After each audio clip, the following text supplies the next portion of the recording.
What's your hottest pop culture take? Be nice to the Game of Thrones people. They did their best. We were entertained. Come on.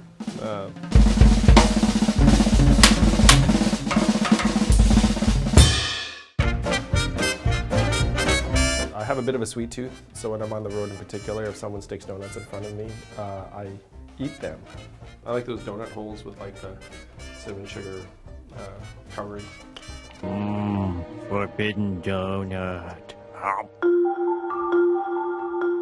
My flagship proposal is a freedom dividend of $1,000 a month for every American adult starting at age 18. And this is a renaming of something called universal basic income. Martin Luther King fought for it, and it is what he was fighting for every day up to the day he was assassinated in 1968. Now, one of the answers, it seems to me, is a guaranteed annual income. Milton Friedman and 1,000 economists signed a study saying this would be tremendous for America, and it even passed the US House of Representatives twice in 1971.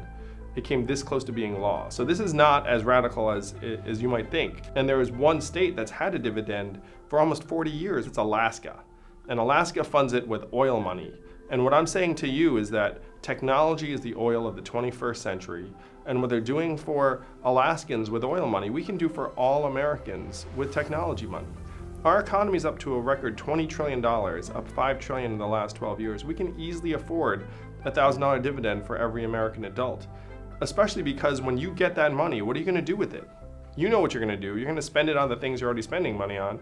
This would create over 2 million new jobs in the US economy and would start to put resources behind entrepreneurship, arts, creativity, caregiving, nurturing, community work in an unprecedented way.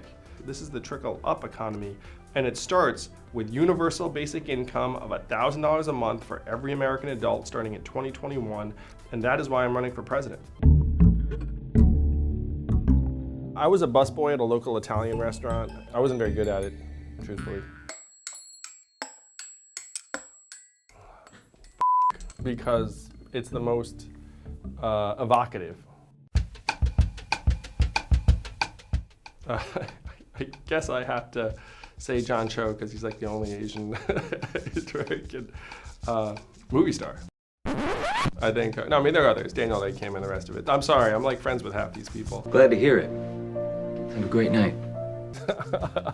And you need an Asian guy to play me. Clearly, it's 2019. You can't like have some other person who's not Asian thrown in there.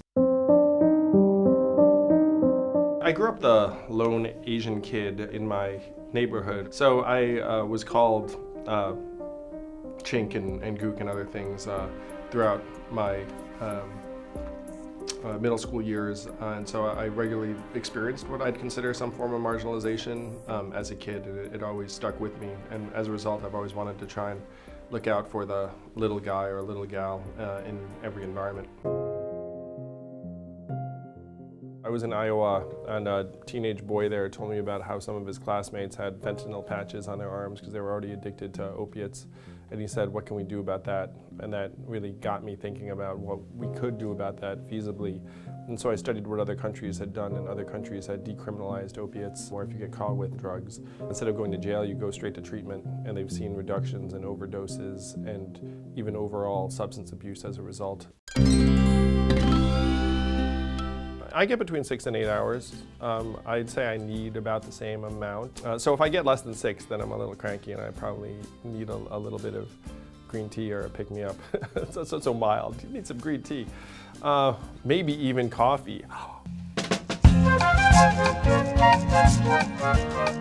I left my first post-law school job as a corporate attorney. I was there for 5 months. And everyone thought that leaving that job was not a very sound idea. And then that led me to a company that I'd started that did not work out. It flopped. But then I got stronger. I got bitten by the startup bug, and I just kept working in various organizations for a period of years. And no one advised me to do any of those things.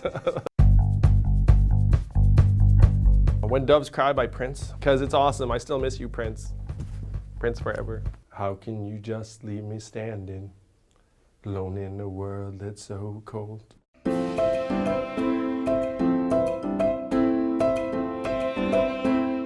Venture for America The organization I had started recruited and trained hundreds of young people who are looking for ways to have a positive impact in their communities. If you join Venture for America, then we train you, we match you up with existing organizations in those communities, and then if you want to start your own business or organization, we have a seed fund and mentors and resources to help you do so. When we started this campaign, my team said, hey, you should try and get good at Twitter. And so if there's an app I use the most, it is Twitter. I joke that, so I'm a middle-aged dude, and it's really weird to be judging yourself by like social media likes. At different age, you're like, ooh, they really like this one. They think because I come from entrepreneurship or the business world, I don't understand how government works. I understand what the job of the president is. Let me say that just about every entrepreneur is a different entrepreneur than Trump, because entrepreneurs regard Trump as a marketing charlatan and a fraud, and not a genuine builder. Trump University, Trump Stakes, Trump the game. And you can see he's just like laid this giant trail of destruction everywhere he goes, and he's surrounded by sycophants and people that just tell him what he wants to hear. So that's not most entrepreneurs. Most entrepreneurs are genuine team builders. They like empowering people. They like creating opportunities. They like building consensus around a shared vision. So please do not take that bozo as an example of other entrepreneurs, because he's completely 100% not. How are we going to address the problems that got Donald Trump elected in 2016, which stem from the fact that we'd automated away 4 million manufacturing jobs in Ohio, Michigan, Wisconsin, Pennsylvania? What we did to the manufacturing jobs, we're about to do to millions of retail jobs, call center jobs, fast food jobs, truck driving jobs, and on through the economy. We're in the midst of what experts call the fourth industrial revolution, and every presidential candidate should have a plan as to how we're going to get the country through the greatest economic transformation in our time. It infuriates me that we're ignoring the elephant in the room. So that was your question to the other candidates.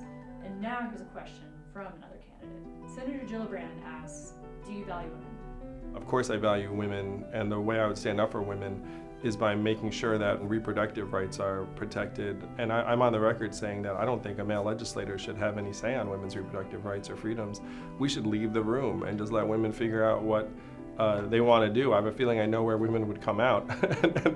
And so there's nothing in our Constitution that stipulates the number of Supreme Court justices, and so if it's necessary then to modify that number in order to protect women's reproductive rights, I would be completely on board with that. Organizations, societies, companies all work better with both strong male and female leadership at the top. One of the things I would love to do as president is have a female running mate, and I would certainly appoint very strong female leaders throughout my administration.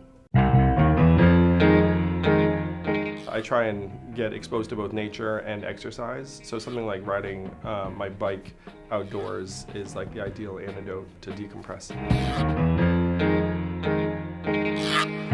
I met Mandy Moore at an event, and my wife turned around and saw her and just exclaimed, "Oh, Mandy Moore!" So we definitely fell into like the fawning fan category at that point.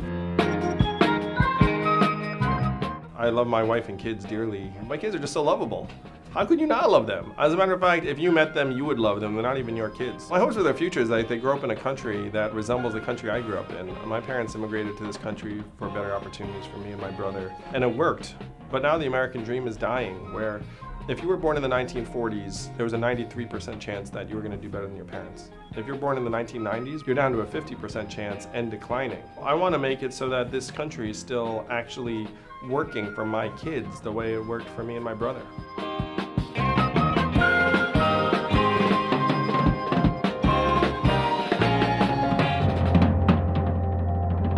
More 2020 candidates are coming your way. Drop us a comment below and let us know what you'd like to ask them.